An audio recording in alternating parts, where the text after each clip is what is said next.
Mesdames et messieurs, bonjour, bonsoir, ça dépend de l'heure à laquelle vous allez nous suivre. Bienvenue dans cette émission, dans ce magazine qui parle d'éducation, qui parle, n'est-ce pas, de l'instruction de nos enfants à République démocratique du Congo. Nous n'allons pas être seuls sur ces plateaux, ces beaux plateaux, dans ce beau cadre. Nous allons recevoir une personnalité qui n'est pas présentée dans cette émission, dans ce magazine. Il s'agit de M. Serge Bondedi, qui n'est pas du tout à présenter dans ce magazine. M. Serge Bondedi, pour la petite histoire, c'est le secrétaire général, si je ne peux pas me tromper, de l'ONG Imaye. Une ONG qui milite justement pour la vulgarisation, n'est-ce pas, des valeurs éducatives. Il est, d'ailleurs, son ONG est en train de prôner, ils ont un slogan, École Eza Mombongote. Nous allons le recevoir sur ces plateaux, nous lui disons bonjour et bienvenue. Voilà, avec M. Serge, nous allons décortiquer plusieurs questions d'actualité, surtout qui cadrent avec l'éducation des enfants. M. Serge, vous êtes dans Imaye, ça fait beaucoup d'années. Vous militez justement pour que l'éducation des enfants, que les valeurs soient transmises aux enfants, surtout qu'il y a quelque temps, le président de la République s'était plaint par rapport à l'instruction en République démocratique du Congo, chose qui vous a beaucoup poussé à vous battre davantage d'arrache-pied pour que l'éducation des enfants soit de bonne qualité. Vous pouvez d'abord nous parler de l'évolution de l'ONG Imaye qui se bat bec et ongle pour justement vendre les valeurs en République démocratique du Congo. Imaye se porte plus ou moins bien, parce que si je dirais totalement bien, je mentirais. On est toujours au four et au moulin, dans beaucoup de plaidoyers, dans beaucoup de dénonciations aussi, dans beaucoup de dossiers, en lien avec l'éducation bien sûr, et certains bloquent, certains évoluent, certains encouragent, certains vous exposent à beaucoup de des incompréhensions, parfois des menaces aussi. Mais sinon, globalement, ça va et en termes d'implantation, sur l'ensemble du pays, on continue à avancer. Voilà, vous implantez sur l'étendue de la République démocratique du Congo, vous êtes au front, si on peut le dire, vous êtes un général au front, vous militez pour la bonne éducation des enfants congolais. Monsieur Serge Bondedi, aujourd'hui, nous allons aussi parler de la nouvelle citoyenneté, chose qui vous amène souvent au front. Vous êtes là pour, n'est-ce pas, unir les forces afin que les enfants congolais puissent être mis dans les conforts les plus possibles, les plus justement possibles pour que l'éducation soit de très bonne qualité. Monsieur Serge, vous menez beaucoup de plaidoiries, vous battez pour que l'éducation soit de bonne qualité. Mais est-ce que vous avez des échos qui sont favorables? Ou est-ce que vous faites comme Jean-Baptiste, vous prêchez dans le désert? Il tient à noter que c'est au gouvernement que revient la mise en œuvre des politiques éducatives.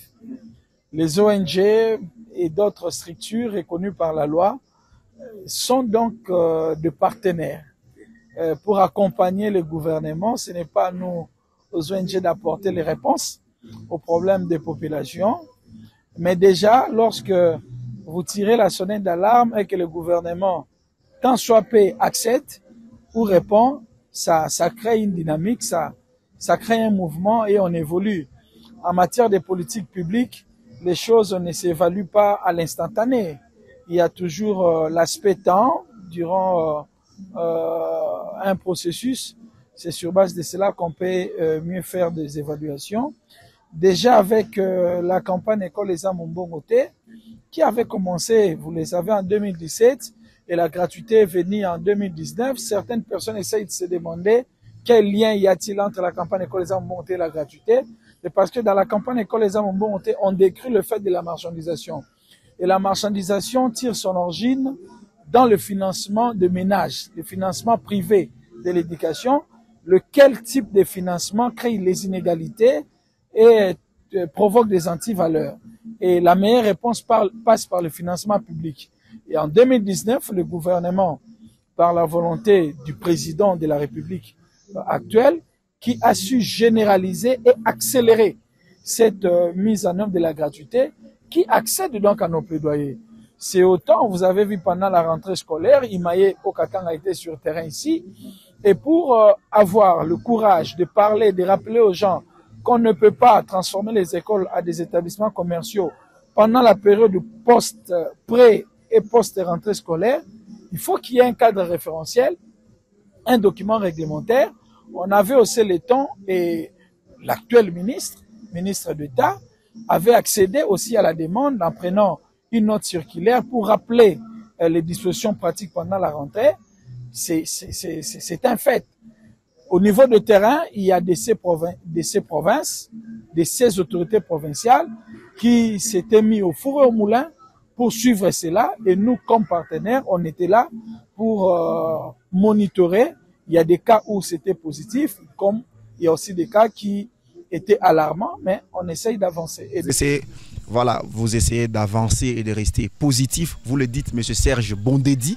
Vous savez que les parents d'élèves, pour la plupart, en République démocratique du Congo, louent, n'est-ce pas, les prouesses, n'est-ce pas, de l'ONG Imaye et comptent beaucoup sur vous quand vous dites que malgré les monitorings que vous menez sur les terrains, il y a des cas qui sont positifs, il y a aussi qui sont négatifs. Vous ne pensez pas que les parents qui comptent sur vous se découragent par rapport à un tel message, alors que tous ces parents comptent sur la détermination de l'ONG Imaye, qui d'ailleurs s'est évertuée une première ONG qui est au front en train de se battre pour que les valeurs éducatives, pour que la campagne de la non-marchandisation soit au top, est en train de se sentir quelque peu lésée par rapport aux signaux qui ne sont pas du tout bons.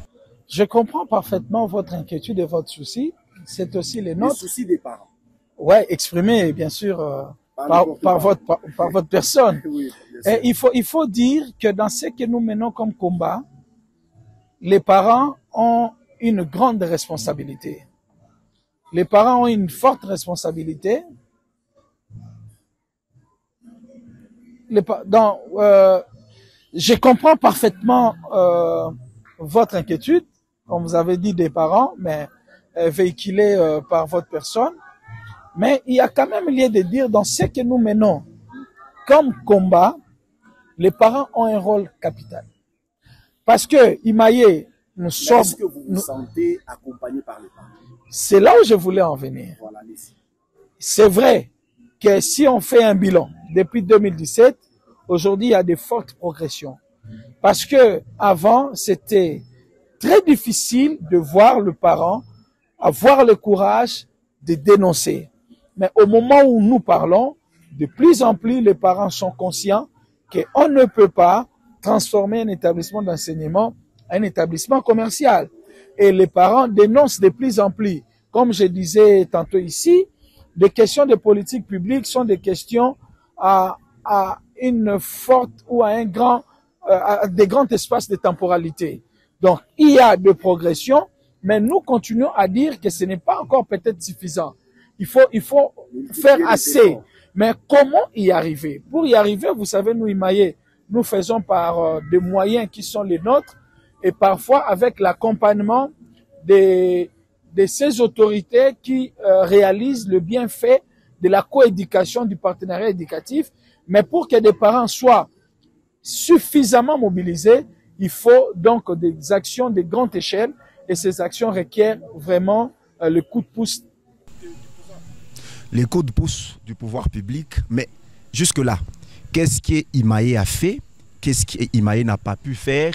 Qu'est-ce qu'Imaye est censé faire pour pousser justement les gouvernements à vous accompagner? Parce qu'on sent comme si vous êtes seul avec vos moyens des bords, vous voulez justement être à tous les fronts et puis on sent comme s'il n'y a pas cet accompagnement. Qu'est-ce qu'Imaye est censé faire dans les tout prochains jours pour que les parents sentent exactement cet accompagnement? Bon, vous savez, le gouvernement est aussi à ses moyens, hein? On parle du pays qui est dans une situation de guerre d'agression et l'accompagnement actuellement, si je vous dis qu'on n'est pas accompagné, ça serait faux.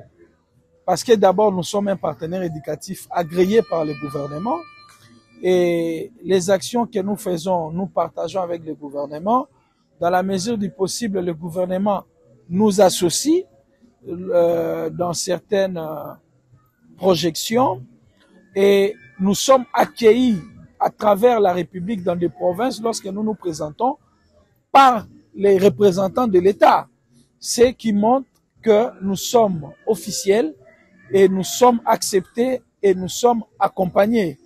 Il est vrai que l'ambition peut être celle qui veut que cet accompagnement aille encore très loin, notamment en termes de moyens peut-être matériels, pas directement envers nous, mais peut-être on venait de produire des chansons sur la campagne, peut-être faire des clips, peut-être faire une campagne médiatique de diffusion. Nous espérons, nous sommes des gens de foi, nous espérons que ça viendra avec le temps. Ça viendra avec le temps. Actuellement, nous avons vu vos réalisations, vos émissions publiques que vous animez à travers la République démocratique du Congo. Mais maintenant là, M. Serge Bondedi et son ONG Imaye s'est déjà lancé dans une nouvelle bataille, la nouvelle citoyenneté. Qu'est-ce que vous poursuivez? Bon, il faut se rappeler que d'abord, Imaye est une organisation citoyenne. Ok? Voilà. Et dans notre mission, la mission de Imaye, c'est de défendre l'éducation comme droit et comme valeur. Vous voyez? Et déjà, l'éducation fait véhiculer les valeurs de citoyenneté.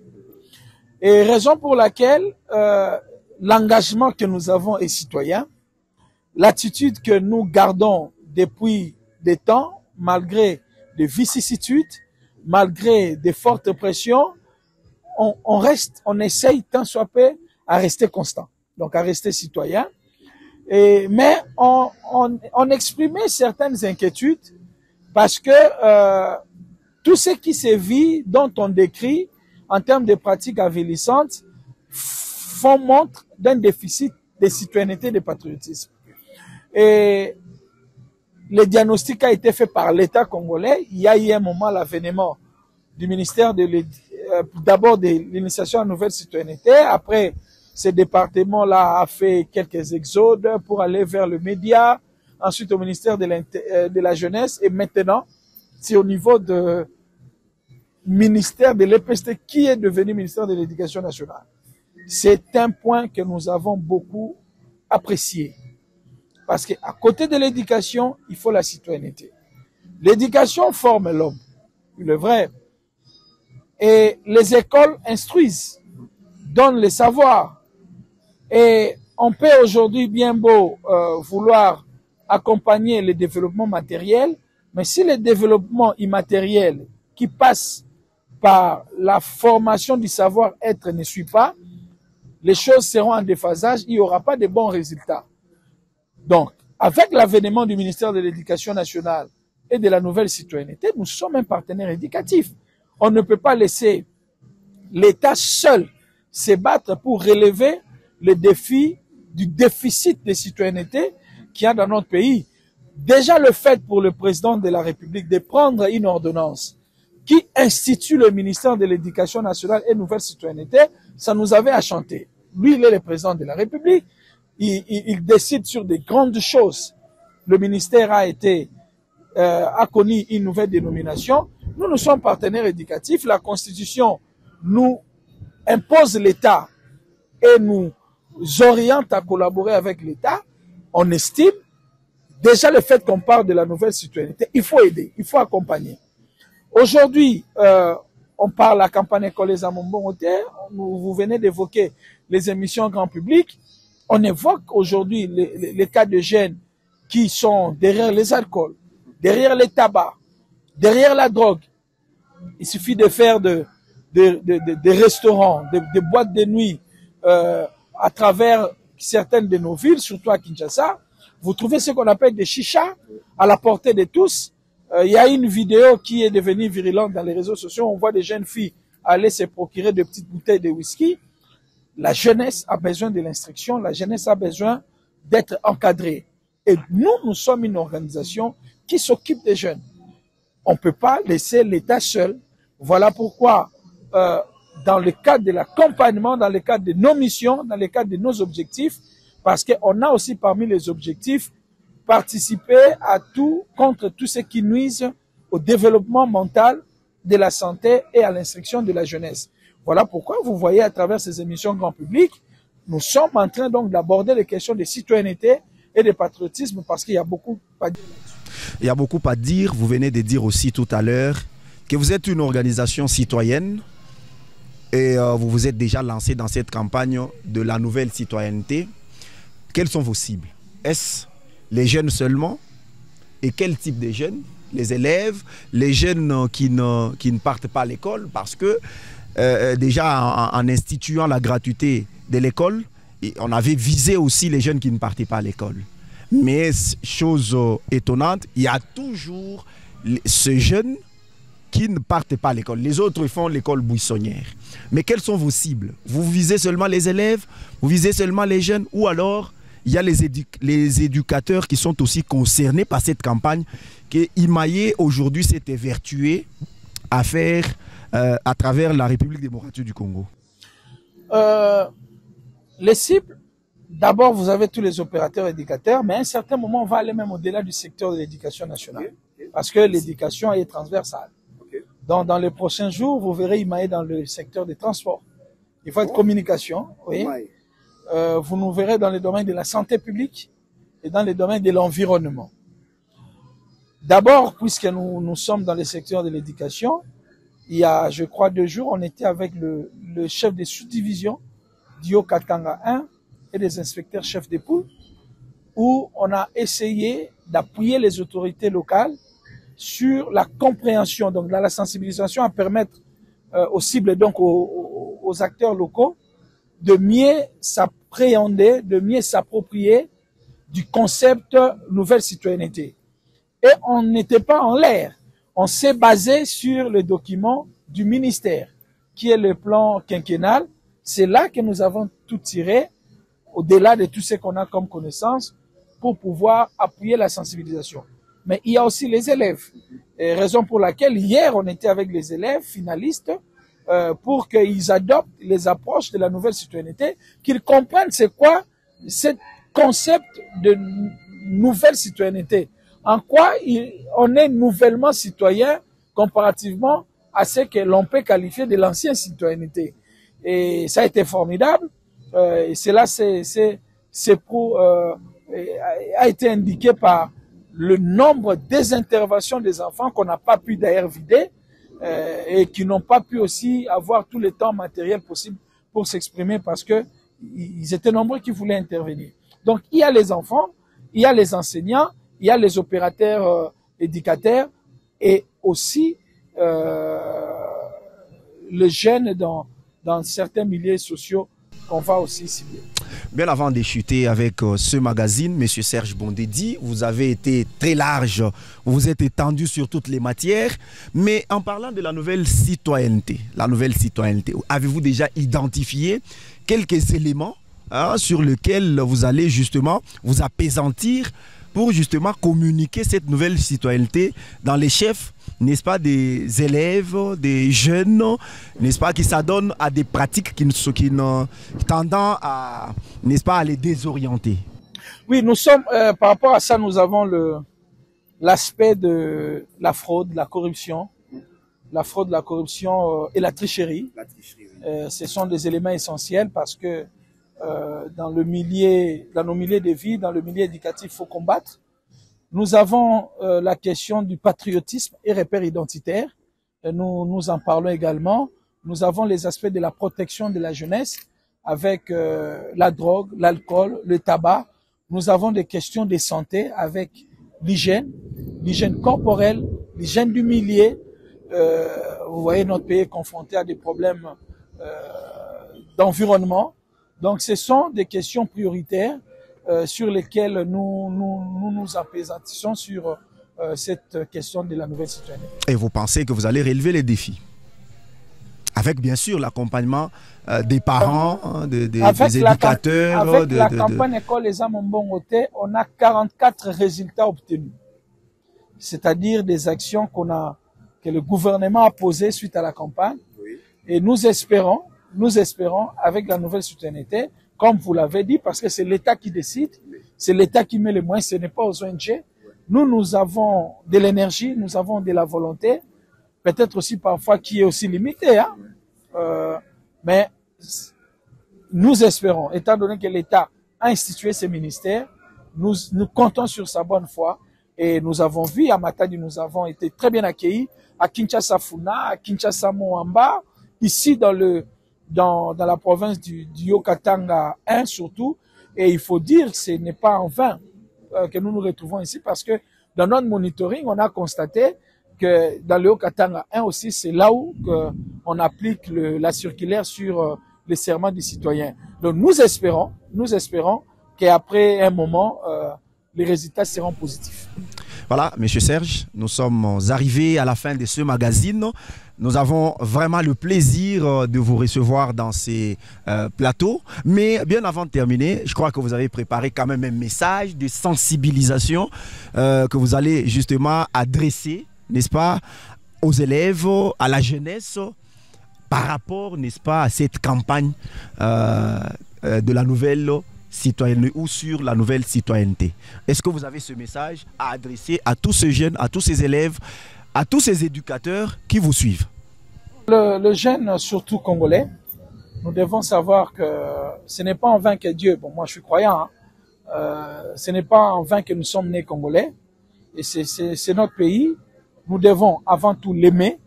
Il y a ces sentiments qui animent beaucoup de jeunes de quitter le pays pour aller ailleurs.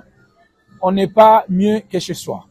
Et il y a un axiome qui dit, qui construit ailleurs, construit pour autrui. C'est bien, on peut aller ailleurs pour étudier, apprendre davantage, mais il faut jamais oublier chez soi.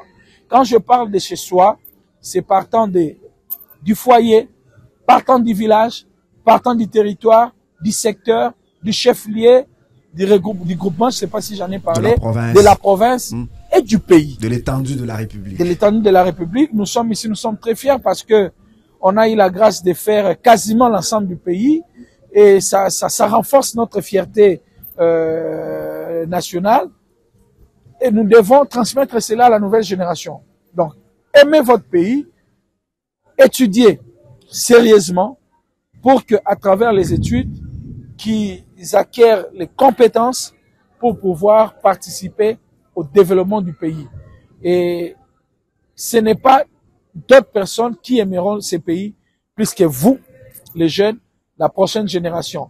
On peut bien beau dire que papa a fait ceci, quand je parle de papa, donc des aînés, mais il ne suffit pas de se plaindre, mais il faut étudier davantage pour relever les défis que nos pères, que nos aînés, que nos oncles n'ont pas peut-être pu relever pour le développement social, le développement de nos milieux de vie, la gestion de l'environnement, ainsi de suite.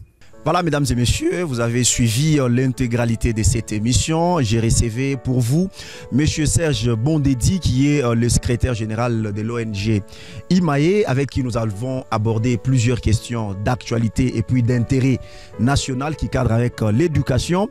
Nous prenons rendez-vous pour les prochains numéros. Restez branchés sur nos antennes. Au revoir.